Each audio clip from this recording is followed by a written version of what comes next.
Now, emergency medical health workers at the Ghana Ambulance Service in the north have been robbed between the Triponi and Yendi stretch.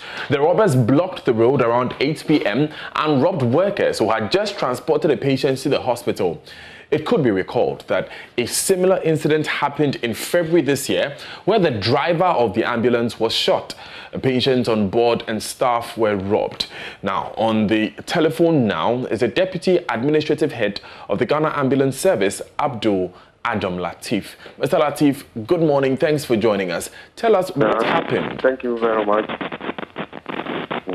Good morning to your listeners. Great. Can you tell us the incident that happened, please? Describe it for us. What happened was that yesterday around 1 p.m., a patient was discharged at the Tamale Teaching Hospital, and he needed the services of an ambulance to transport him to a village in Cherpone, northeast region. So everything was arranged, and then the ambulance took off with 3 crew on board. So they took plus the patient relatives and the patient himself. So they went to the village, and on their return, just closer to Yendi on the Cherpone road, armed robbers blocked the road, stopped them, and when the driver saw the block, so he tried to reverse the ambulance so that they can return to Cherpone. And then when he reversed it and turned to Cherpone, there stood a gunman. A gunman was standing in front of him and instructing him to stop. So they obeyed the instruction. So the rest came from the bush, and then they asked them to get down. So when they got down, they lynched them and then made them to lie down there. They searched them, and then they indecently attacked the lady. And whatever happened there, the lady was just crying, and then the ambulance driver, his hands, everything was hurt. So, and a lot of them, including the patient relative who was making the return journey with them. So later on, after they took their office quota, a lot of money from them, including the fuel money we gave them to refuel the ambulance back, and a lot of things that they took from them. So when they released them, they finally told them that they were having guns, they pointed the guns at them and told them that if they don't release those things, they will kill them. The guns were not these locally made guns. Though according to the driver, that the guns were not these locally made guns. They were really armed with cutlasses, and then they were using the cutlasses on them. They used the cutlass to creep the driver to a certain extent that he was screaming. So after that, they said they should all lie down. They lay on the floor on the road. The armed robbers ran into the bush and then asked them to go. So they themselves got up, removed the blockages, and then drove to Yendi police station, made a complaint, then called me. So I instructed them that they should go to Yendi ambulance station, stay there till the following day so that they can come to Tamale. As we speak now, they are still on their way coming to Tamale to meet with me. Okay. So I think that is the information that I have got for you. How are they faring? Were any of them injured? You were talking about how some of them were slapped with machetes and cutlasses, for instance. Was anyone injured? The driver got injured. His arm is swallowed and a lot of things. So that is why we are just waiting for them to arrive, and then we see the medical attention we give them in Tamale. So that I take it then that none of them are in need of immediate medical attention, like emergency medical attention? No, currently as we speak, none of them need immediate medical attention. Okay. And now, this is the second time that an incident like this has occurred, that we've reported at least, in just a matter of months. What is the conversation we are having about securing your personnel? After the first killing, for instance, one would have assumed that by now these ambulance personnel would have some sort of security when they're traveling, especially at night. What happened was that we were informed that anytime at all we go to a place, we take a patient to another place and we see that it is getting late, we should find a place, sleep there, and then pay for either the guest house, the hotel, so that the next day we come. So this ambulance thought they could get to Yendi and sleep before the time. So on their way around 8 to 8:30, that was the time that the thing happened. Well, but you see, it was unfortunate. Mr. Latif, with the nature of medical emergencies, they do not tell you the time, or they do not wait till it's daytime or till when it's safe. Yeah. So if your arrangement is for people to sleep in guest houses, what if this medical emergency is at 1 a.m. and they are a good distance from any guest house? Yeah. What is happening is that we are still working on it, because we are not up to that level, because the government is still working to get us security whenever we have a night emergency. But as we speak now, we are still working on it. I mean, talkings are going on for us to get that security done for us. In the meantime, how do your staff keep themselves safe whilst you are working on these things?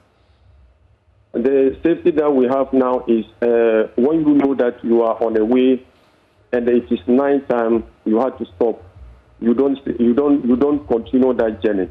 You inform the next ambulance station to come and pick the case, because they know the route very well. So that is the security that we have for ourselves now. Would you say that is sufficient, considering the fact that it still involves people driving in the night, in the dark, on roads that they could be robbed? It is not sufficient. We are still working around the clock to get the government to give us more security. But these are the measures that we have taken so far, which we are using to save patients' lives.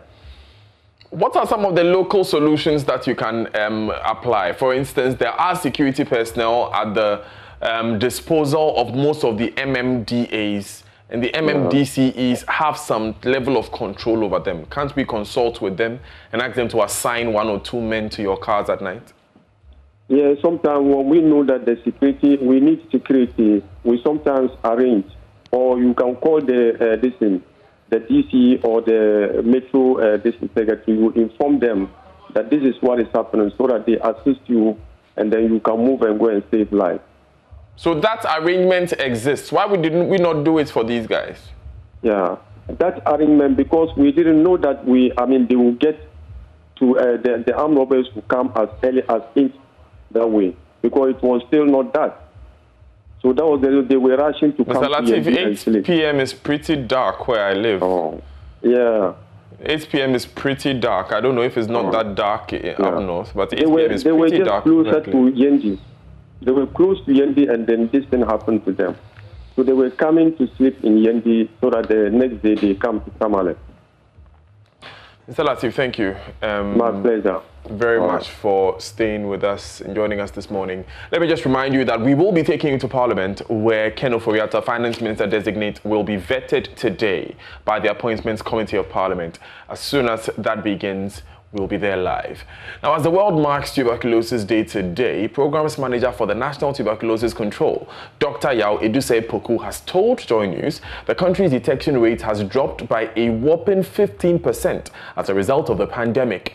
In the year 2019, the Ghana Health Service recorded over 14,000 cases of tuberculosis. However, the outbreak of COVID-19 in 2020 negatively impacted its detection and diagnosis, bringing the number of detected cases to 12,000.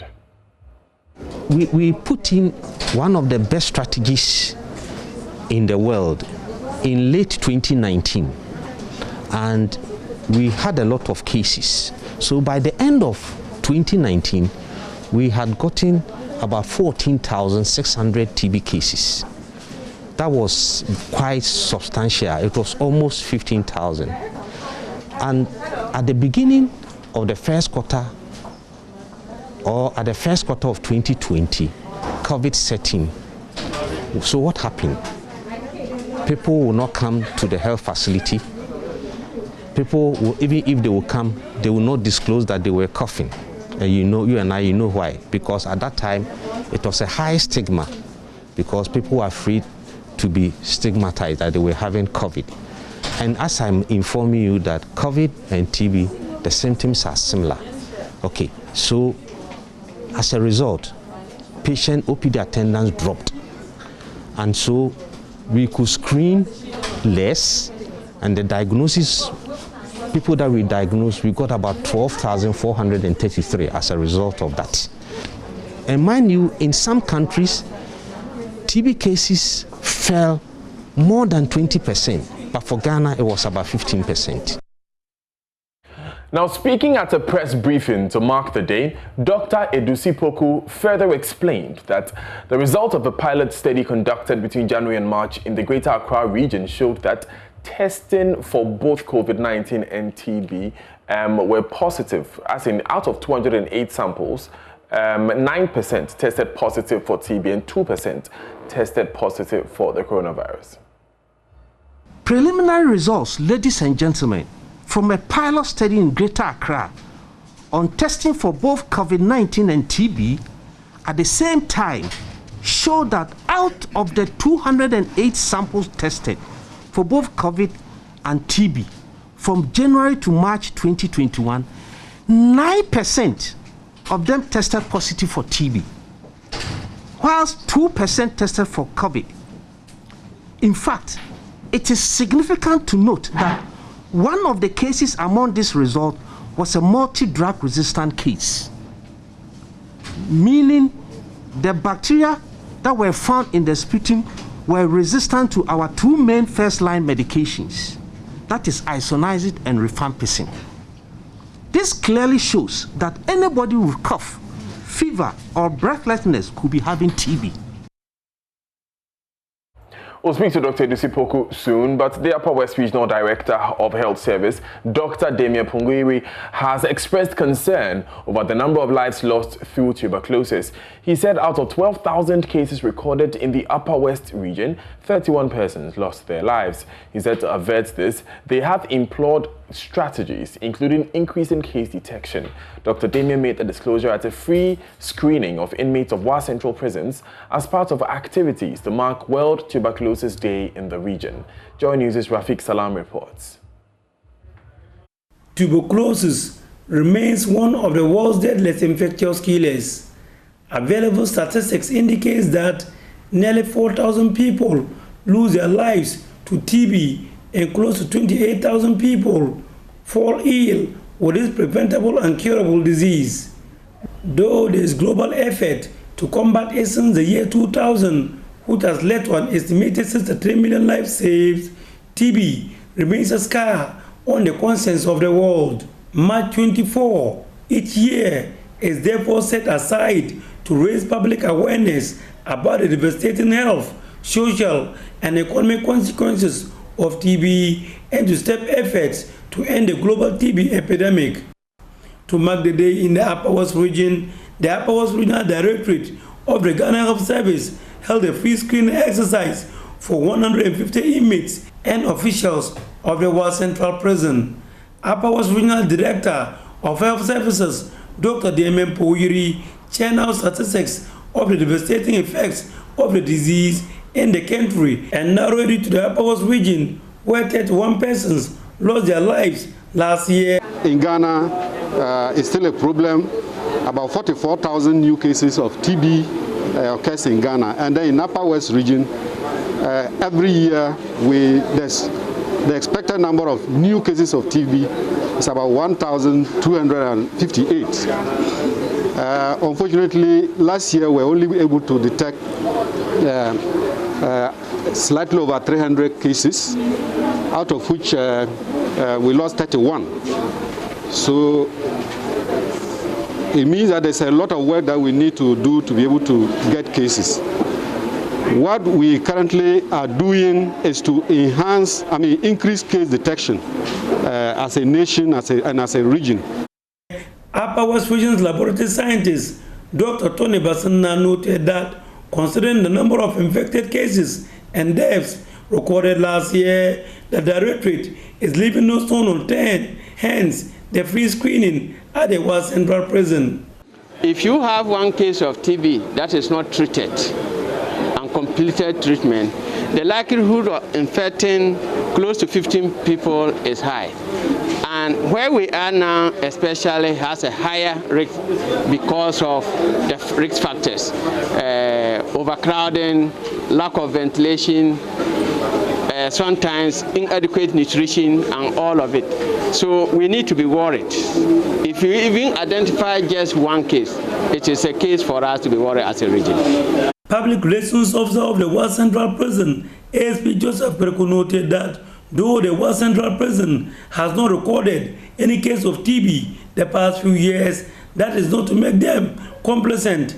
Hence, welcome the exercise. 150 inmates and officials of the West Central Prison currently are being screened. The next few days, the results will be out. Those found to have the disease will be treated. Reporting for JoyNews, Rafik Salam. Wow. Let's get back to Accra and speak to Dr. Edusi Poku, with whom we heard from earlier. He has joined us via Zoom. Doctor, good morning. Thanks for joining us. My first question would be that how do we know that we are just not recording a lower number of cases? And how do we know that the incidence of tuberculosis on the country is not dropping? Thank you very much, Daniel. And thank you to Joy viewers. Yes, it's a systematic study that has been conducted, and it's been led by the World Health Organization, and such that we come up with a very good result. So, not at all. It's based on evidence, statistical, combined with OPD attendance. I mean, it is robust. That is what I would say. Okay. I'm sure this issue is a matter of concern for you. How serious is the situation? If it is expected that, as the regional director mentioned of Upper West, it is expected that in Ghana, every year we find 44,000 cases per our population that we have, about 30 million population. So if we are detecting less than a third of this, then it's very, very worrying. But there are reasons why this is happening. We need the primary health care. We need to have to resource these primary health centers where and be screened and be diagnosed of TB. Government is doing its best. We have about 132 gene experts that diagnose TB cases, is able to diagnose first-time resistance. And we also have about 55 digital X-rays, but they are not everywhere. Now we have about 260 districts.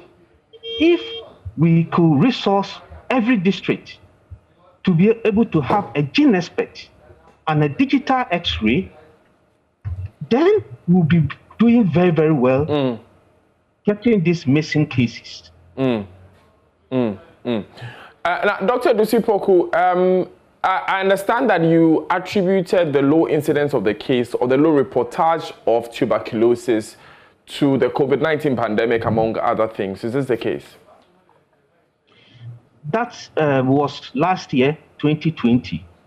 But before 2020, we had put in a very good strategy, one of the best in the world.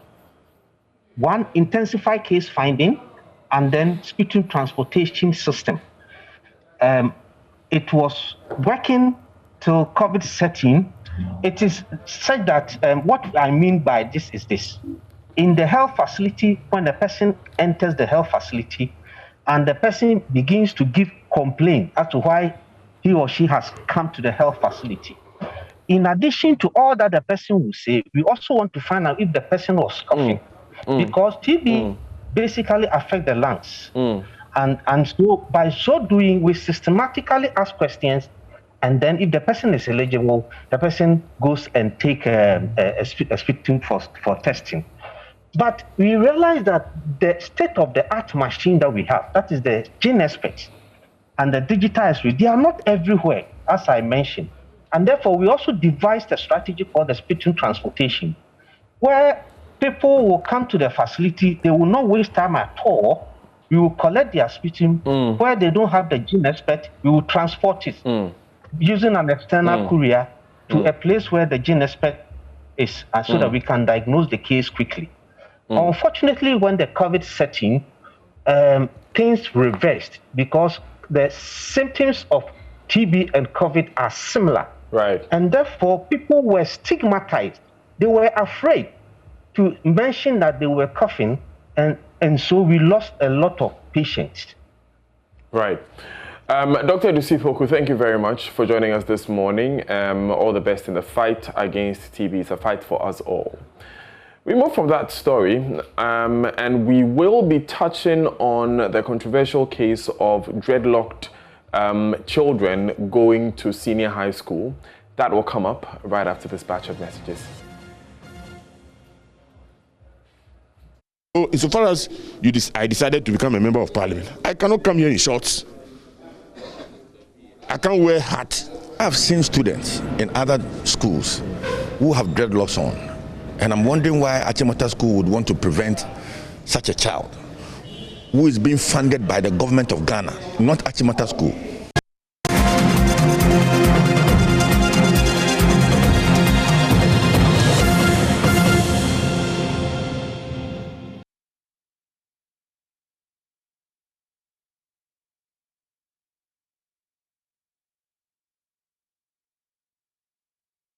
Thanks for staying with us on News Desk. Now, in a classic case of silver linings in a dark cloud, the Rastafarian children rejected by Achimota School because of their dreadlocks have been made offers of admission by half a dozen schools, including some running international programs with full scholarships plus meals. This is coming at a time when the two sisters of one of the boys who were admitted by St. John's Grammar were also asked to cut their hair following the controversy. Before we get into that, let's first hear from members of parliament who have been expressing their views on the brewing rasta controversy. What has been the convention? Over the years, people have come to school there, and these people have gone to the system with specific laid down rules and regulations that they've used to govern the school all this while, and nothing has happened. We had not received any complaints for some time now, not until this time. My problem is that if we don't take care and we try to just bend the rules a little, a time will come we may not be able to meet the demands. People that will come with said demands will not be able to meet, because then we'll want to please everybody halfway somehow, or we'll try to give everybody access to education because the person has this religion or sect or belongs to this sect or religion, and this is the way they want to behave or dress, or the way they want to conduct themselves. We have to allow them to be in the system. I don't think that can be a very good thing for us to start at all as a nation. So for me, I have my own personal issues, and as much as we want to help children, I want to help these young people grow through education. We have to also help them we have to polish them. We have to mold them to become very good citizens and conduct themselves well as citizens of Ghana. I don't have any problem with anybody being a Rastafarian, but in as much as we would want to train our people and our kids learn from each other, I don't find anything wrong with the dread or the locks that anybody do have. But in as much as we are training them in an institution where we want to give them guidance, where we want to give them a certain training that would equip them for the future, that they would not unduly expose themselves and others onto copying blindly. I believe we must abide by the rules and regulations the schools will prescribe.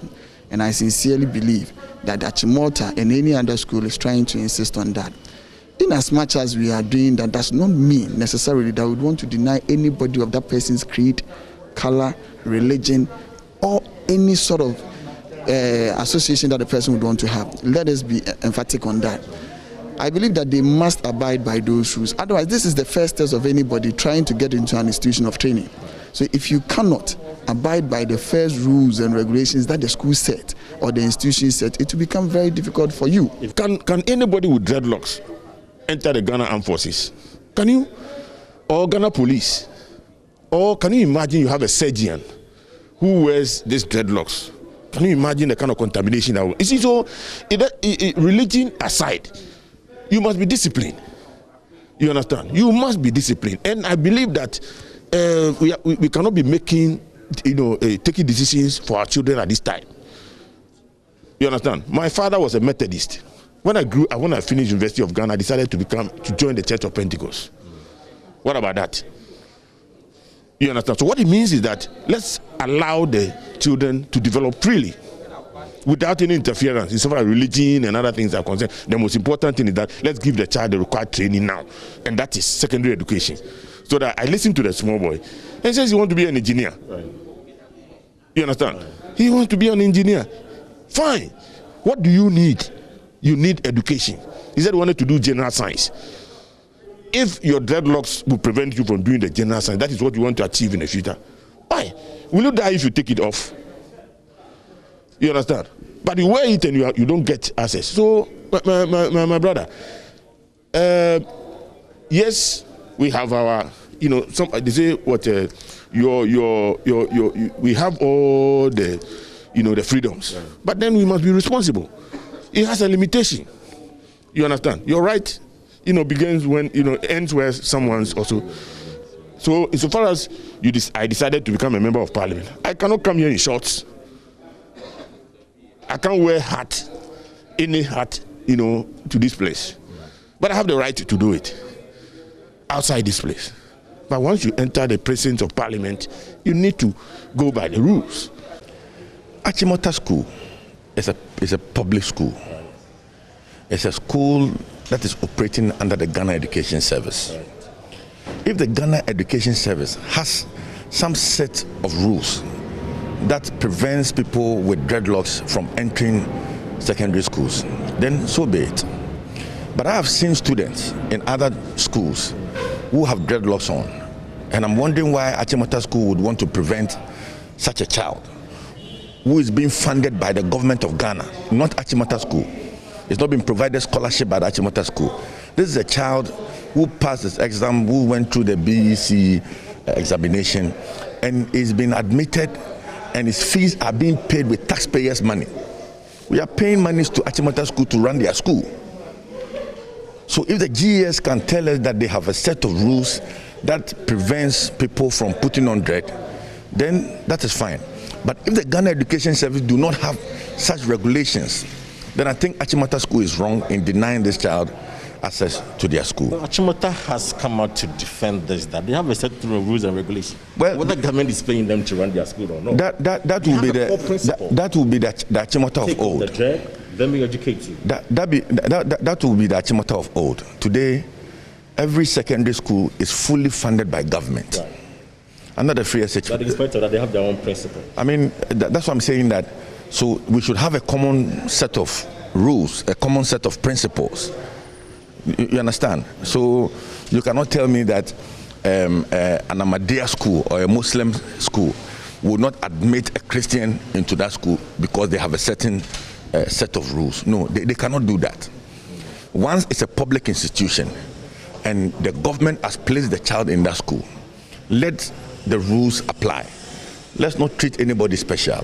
For me, I disagree with the school, and I think that they need to reconsider their position. We have rules and regulations that governs everything that we do. Otherwise, people will take the law or they'll take their liberty to the extreme. Your liberty should be guided by the norms, the rules, the regulations that governs every society. One of the rules that we have is our constitution, and our constitution permits people to associate with their faith, or kind of faith that you have, you can associate with them. And we know Rastafarian is a religion, they believe in that. Christians, Muslims, and this is a plural society, even though we have Christians in the majority. Having said that, the school also have regulations, just as we have the constitution that permits everybody to do whatever you want to do within some framework of the rules. So if the school authorities, the school have rules that governs them, I think that it is imperative for the parents to sit down with the school to agree that yes, indeed, you have rules and regulation, but our religion also permit us to carry the rasta. In addition to that, they should understand that the school and the child has obligation to attend school according to our constitution. So you cannot deny the child. The parents should also understand that they have obligation to allow the child to go to school in accordance to the rules. Now, one of the students at the center of the impasse, Tyrone Magai, should be spoiled for choice with the office at his disposal. One of the international schools offering him admission would not want its name published yet, but has been speaking about the offer. We believe that every student should not be denied education. We also believe that, yes, students need to learn to obey rules, but those rules should in any way deny students the opportunity to education. It's a basic right for kids. Well, our own rules allow us to permit students that are Rastafarians, perhaps who have dreadlock. Okay, so we felt that why not give them the opportunity? But we have to discuss also the cost that's going to be, because we're very much aware that for students that are enrolling in the free SHS, they may not be able to afford international education. So it's not just a matter of giving them an alternative, but you also need to look at supporting them cost-wise. That's why we're reaching out so that we can give them that offer so that the education wouldn't be curtailed at that age. We learned one of them performed marvelously well in their BCE, and yet they find it difficult to get a school to enroll and continue education. And I believe that's a bit unfortunate. We move from the dreadlock controversy, and for over 3 months, contractors on the Kwadaso-Trabwom roads have abandoned work. Bridges on the road have stalled, causing flooding of homes anytime it rains. Families are losing valuables to the floods, and residents don't feel safe plying the road. The Ministry of Roads recently assured such road networks in the region will be fixed with urgency. Nana Aljima reports on the plight of the residents in the two-part series.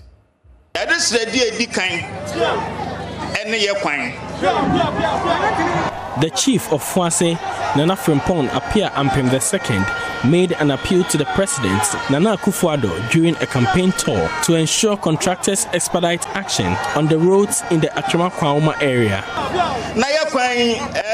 Occasionally, people bring machines to work on the road and later they disappear.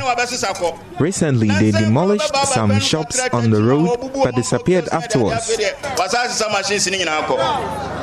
Here is the president's response after the roads minister, Kwesi Amoakwanta, assured contracts were awarded and will ensure works are done.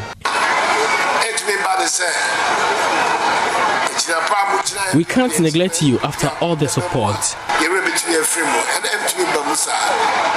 not while I am president of this country. It will never happen. Following the appeal, works started in earnest, with the contractors giving attention to the drains and bridges on the road. But after the 2020 general elections, the contractor, Asabia Construction, again abandoned the project with the bridges halfway completed. This bridge here links Techiman and Fuase. Now, it is one of the areas the contractor touched before leaving the road. Today, it's still unfinished. Now, the major problem of the people is that this bridge has become a death trap. According to the residents, about 3 drivers have fallen in the ditch in the past 2 months.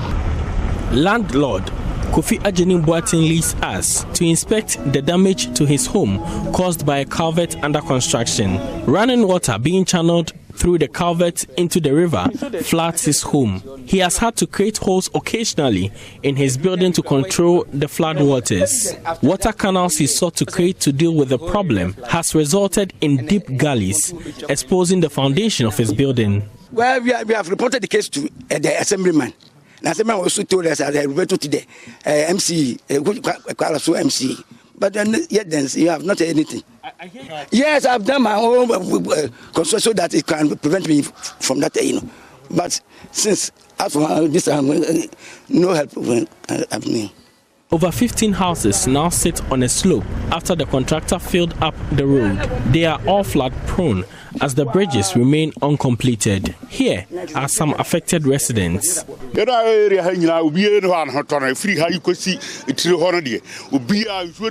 whole house floods when it rains. We plead with the president to call the contractor to site.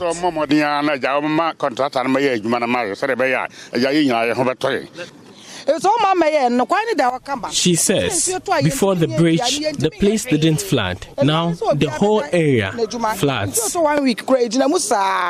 Minister for Roads, Kwesi Amoakwata, addressing the press in Kumasi last week, emphasized all roads under construction will be done. The road sector is going to be rebuffed from now until the end of 2024. A lot of things are going to happen, and it's going to be interesting throughout the country. The road sector is going to be on a very high pedestal, and Ashanti region will have its fair share of these. It is, however, unclear when contractors will return to complete works on the Kwadaso-Trebum road. Residents expect the self-inflicted disaster in waiting cleared as the rains beckon. For Joy News, Nana Ojima reporting. The live on Joy News desk with me, Daniel Daze. Coming up in business, Finance Ministry is expected to close up the investor engagements on $5 billion Eurobond exercise tomorrow. Daryl joins us with more details. Stay tuned.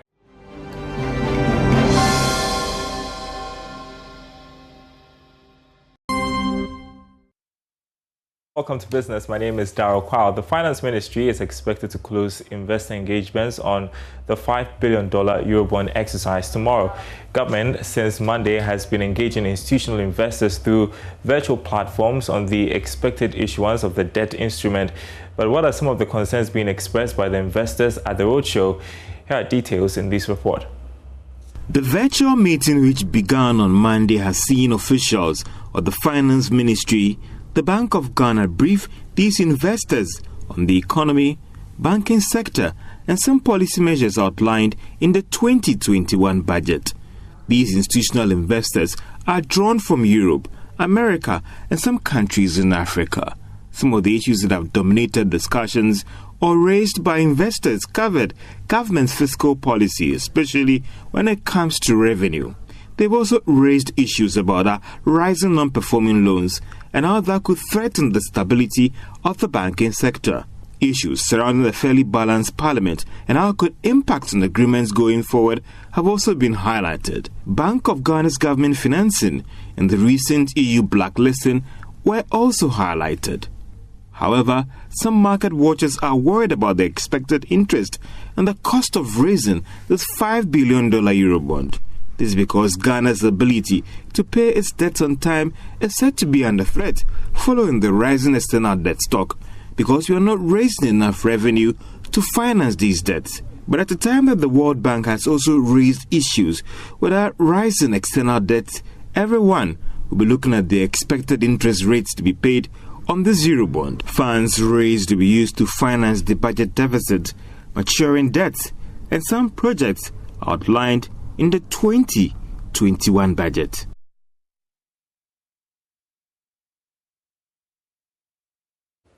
We're taking you next to the Ashanti region, where traders at the new KJTR market have given managers of the facility a 2-week ultimatum to address challenges causing an upsurge in electricity bills. The over 7,000 stores depend on a single metering system. Charges are billed amongst the traders irrespective of consumption. The traders are demanding separate meters to manage their individual power consumption. Here's more. The traders lament the high cost of electricity bills over the months. They have complained to the authorities without any solutions.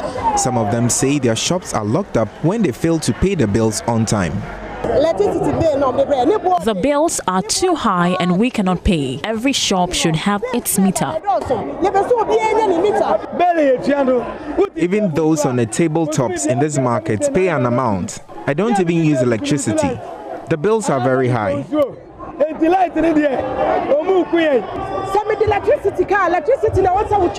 Why are the shops closed when we owe electricity bills instead of disconnecting the source? They should address our situation, else we will demonstrate.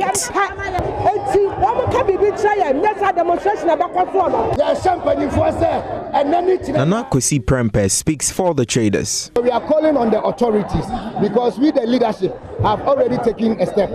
We've gone to ECG. They said it is feasible that individual shops can get meter.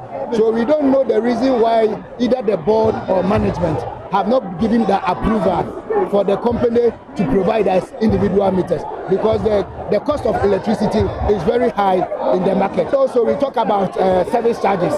The service charges comprises of garbage, cleaning, security, and fumigation. Of all the companies, the charges that they are charging with the traders are very high. And we were not part of the negotiation team that contracted these companies to come and give their rendering service to us. The traders are also raising concerns with flooding, roof leakages, choke drains and non-functional elevators at the market. Nana Prempeh says the lack of public address system at the market has affected effective communication between management and traders.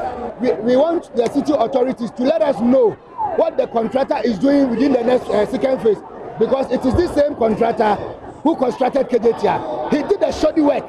That's why we are calling on the city authorities that with regards to the second phase, if it is this same contractor who is going to work on the second phase, authorities, those concerned, should look into the activities of the contractor. For what we are experiencing here is an eyesore, and if we have our way, and just as I've told you, in the coming days, people are going to hear from us. Managing Director of the KJTR City Markets Limited, Kofi Dufour, says the plight of the traders will soon be addressed. Some have been dealt with. As we speak now, the lifts are working. The extractors are working. They are functional. When the fumes have accumulated over the place, you need to turn on the extractor. That's why the extractor is there. You turn it on, it takes away the fumes, and everybody is okay. Everybody has acknowledged. But provisions were made for each shop to have its own meter. The authorities could not get us 7,000 meters. I said, oh, you and I know that in this country, if you're looking for 1 meter for your house, you know what you go through. And we promised them. We are putting our credibility on the line. By the end of April, the contract would have been signed, and whoever is supposed to start work would begin to work. Reporting for JoyNews, Emmanuel Osei, Kumasi. All right, now there's growing agitation for Anglo Gold Ashanti to relinquish part of its concession to small-scale miners at Obuasi. In 2016, Anglo Gold voluntarily relinquished 60% of its Obuasi mine concession to government, but at a meeting with the Minister for Lands and Natural Resources, Samuel Abujinapo, the small-scale miners asked for additional lands to be released. Nanaya Ojima joined the tour with the minister and has filed this report. According to the small-scale miners, only miners in the Adanse and Amansia communities benefited from Anglo Gold's concession release. They are currently pointing at the Abompe and Etailing site as priority areas of interest. Leader of the miners, Kofi Adams, says access to neglected lands by Anglo Gold is key to providing employment for the youth. We want the company to give us part of the places we've mentioned, and that will help create employment.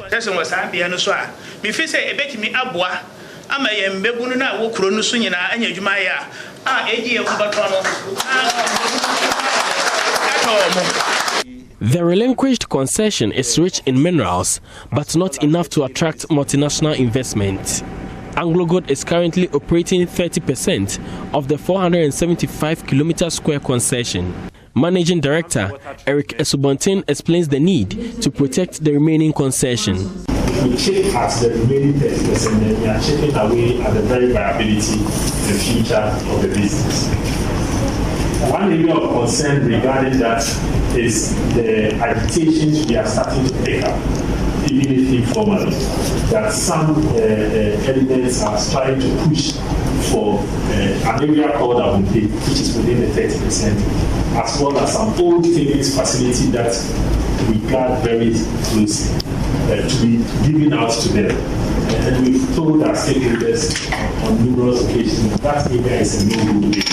It's a red line. Things are not things we want to play with. It's close to the community, anything can happen. But at the same time, it forms part of our plans. Minister for Lands and Natural Resources, Samuel Ebujinapo, at separate meetings with managers of Anglo-God Ashanti and the small-scale miners, called for calm as solution is sought. I will plead for calm. Just exercise restraint and count on me. The Minerals Commission Chief Executive is here, and together we will look into the issue and find a solution. Minerals Commission, me association Anglo-God.